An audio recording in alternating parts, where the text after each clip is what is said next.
ഇറാന്റെ പരുക്കൻ പർവ്വതങ്ങൾക്കും വിശാലമായ മരുഭൂമികൾക്കും കീഴിൽ ഒരു രഹസ്യ യുദ്ധം അരങ്ങേറി.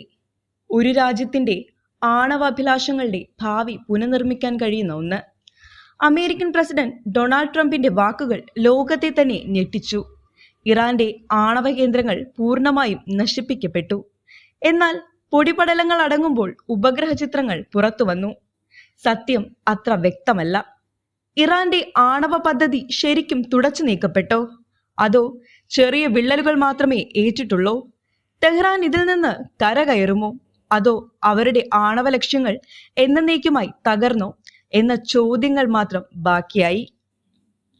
അമേരിക്ക ഇറാന്റെ 3 പ്രധാന ആണവ കേന്ദ്രങ്ങളെയാണ് ലക്ഷ്യമിട്ടത്: ഫോർഡോ, നദാൻസ്, ഇസ്ഫഹാൻ. ഫോർഡോ ഒരു മലയുടെ 300 അടി ആഴത്തിൽ ഒളിഞ്ഞിരിക്കുന്ന ഒരു രഹസ്യമായ ഗുഹയാണ്. ഇതിനെ തകർക്കാൻ അമേരിക്ക ഒരു ഭീമാകാരമായ ആയുധം ഉപയോഗിച്ചു: GBU-57 മാസീവ് ഓർഡിനൻസ് പെനട്രേറ്റർ എന്നറിയപ്പെടുന്ന ബോംബ്. 1300 കിലോ ഭാരമുള്ള ഈ ബോംബ് ആദ്യമായാണ് യുദ്ധത്തിൽ പ്രയോഗിക്കപ്പെടുന്നത്. കല്ലും കോൺക്രീറ്റും വരെ തുരന്ന് ഭൂമിക്കടിയിൽ ആഴത്തിൽ പൊട്ടിത്തെറിക്കാൻ കഴിവുള്ള ഈ ആയുധം ഫോർഡോയെ തകർക്കാൻ തന്നെ ഉദ്ദേശിച്ചിരുന്നു. ആക്രമണത്തിന് ശേഷം ഫോർഡോയിൽ 6 വലിയ ഗർത്തങ്ങൾ രൂപപ്പെട്ടതായാണ് ഉപഗ്രഹ ചിത്രങ്ങൾ സൂചിപ്പിക്കുന്നത്. 12 ബോംബുകൾ ഒരേ സ്ഥലത്ത് തുടർച്ചയായി വർഷിച്ചു. ഭൂമിയെ തുരന്ന് ആണവ കേന്ദ്രത്തെ നശിപ്പിക്കാൻ ശ്രമിച്ചു. പക്ഷേ ഈ ഭീമൻ ബോംബിന്റെ പ്രഹരം ശരിക്കും വിജയിച്ചോ എന്നത് വിദഗ്ധർക്ക് സംശയമാണ്. GBU-57 200 അടി ആഴം വരെ തുരക്കാൻ കഴിയും. പക്ഷേ ഫോർഡോ അതിലും ആഴത്തിലാണ് സ്ഥിതി ചെയ്യുന്നത്. ബോംബിന്റെ പ്രകമ്പനം യുറേനിയം സമ്പുഷ്ടീകരിക്കുന്ന സെൻട്രിഫ്യൂജുകളെ തകർത്തിരിക്കാം. എന്നിട്ടും അന്താരാഷ്ട്ര ആണവോർജ സംഘടന പോലും ഫോർഡോയിലെ ഭൂഗർഭനാശത്തിന്റെ പൂർണ്ണ വിവരങ്ങൾ അറിഞ്ഞിട്ടില്ല. അമേരിക്കൻ സൈന്യം പറയുന്നത് വളരെ ഗുരുതരമായ നാശമുണ്ടായെന്നാണ്. പക്ഷേ അന്തിമ വിലയിരുത്തലിന് ഇനിയും സമയം ആവശ്യമാണ്. ഫോർഡോ ഇപ്പോഴും ഒരു നിഗൂഢതയാണ്. നദാൻസും ഇസ്ഫഹാനും അമേരിക്ക ആക്രമിച്ചത് കടലിൽ നിന്നാണ്. സബ്മറൈനുകളിൽ നിന്നാണ് മിസൈലുകൾ തൊടുത്തത്. ഈ കേന്ദ്രങ്ങളുടെ ഉപഗ്രഹ ചിത്രങ്ങൾ അവ്യക്തമാണ്. നാശത്തിന്റെ വ്യാപ്തി അറിയാൻ സാധിച്ചിട്ടില്ല. ആക്രമണത്തിന് മുമ്പ് ഇറാൻ തിരക്കിട്ട് പ്രവർത്തിക്കുന്നുണ്ടായിരുന്നു. തുരങ്കങ്ങളുടെ പ്രവേശന കവാടങ്ങൾക്ക് സമീപം നീണ്ട നിരയായി നിൽക്കുന്ന ട്രക്കുകൾ ഫോട്ടോകളിൽ കാണാം.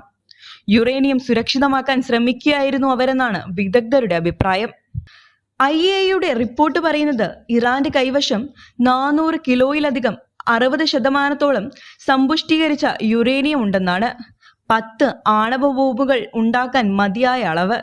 ഇവ ചെറിയ പാത്രത്തിൽ സൂക്ഷിച്ചിരിക്കുന്നതിനാൽ വളരെ പെട്ടെന്ന് മാറ്റാൻ കഴിയും. ഇറാനും പറയുന്നത് ആക്രമണത്തിന് മുമ്പേ ഈ യുറേനിയം സുരക്ഷിത സ്ഥലങ്ങളിലേക്ക് മാറ്റിയെന്നാണ്. ഇറാന്റെ ആണവ പദ്ധതി കേവലം കെട്ടിടങ്ങളിലോ യന്ത്രങ്ങളിലോ അല്ല. ആയിരക്കണക്കിന് സെൻട്രിഫ്യൂജുകൾ ഒരിക്കലും സ്ഥാപിക്കാതെ മറ്റ് രഹസ്യ സൗകര്യങ്ങളിൽ സൂക്ഷിച്ചിരിക്കാമെന്ന് വിദഗ്ധർ വിശ്വസിക്കുന്നു. ഇവ സ്ഥാപിച്ചാൽ 60% നിന്ന് 90% വരെയും യുറേനിയം സമ്പുഷ്ടീകരിക്കാൻ ഇറാന് കഴിയും, ഒരു ആണവ ബോംബിന് വേണ്ടത്ര അളവിൽ. എന്നാൽ യുറേനിയത്തെ ആയുധമാക്കുക എന്നത് എളുപ്പമല്ല. അതിന് സമയവും വൈദഗ്ധ്യവും പ്രത്യേക ഉപകരണങ്ങളും ആവശ്യമാണ്. ഞങ്ങളുടെ ആണവ വ്യവസായം ആഴത്തിൽ വേരൂന്നിയതാണ്. മുമ്പും ആക്രമണങ്ങൾ ഉണ്ടായിട്ടുണ്ട്. ഞങ്ങൾ പെട്ടെന്ന് തിരിച്ചു വന്നു. ഈ വ്യവസായം തുടരും, ഒരിക്കലും നിന്നുപോകില്ല എന്നാണ് ഇറാൻ പറയുന്നത്. അമേരിക്കൻ ആക്രമണം ഇറാന്റെ ആണവ അടിസ്ഥാന സൗകര്യങ്ങൾക്ക് കനത്ത തിരിച്ചടി നൽകിയിരിക്കാം. തെഹ്റാന്റെ പുരോഗതി അവർ മന്ദഗതിയാക്കിയിരിക്കാം. അമേരിക്കൻ ആക്രമണം ഇറാന്റെ ആണവ അടിസ്ഥാന സൗകര്യങ്ങൾക്ക് കനത്ത തിരിച്ചടി നൽകിയിരിക്കാം. തെഹ്റാന്റെ പുരോഗതി അവർ മന്ദഗതിയിലാക്കിയിരിക്കാം. എന്നാൽ പൂർണ്ണനാശം അതിന് അടുത്തുപോലും അവർ എത്തിയിട്ടില്ല. ഇറാന്റെ ശാസ്ത്രജ്ഞരും അറിവും നിലനിൽക്കുന്നിടത്തോളം അവർക്ക് ആണവ പദ്ധതിയെ തിരിച്ചു കൊണ്ടുവരാൻ കഴിയും. ഫോർഡോയിലെ ഗർത്തങ്ങളും നദാൻസിലെ ഇസ്ഫഹാനിലെയും പാടുകളും നാശത്തിന്റെ കഥ പറയുന്നു.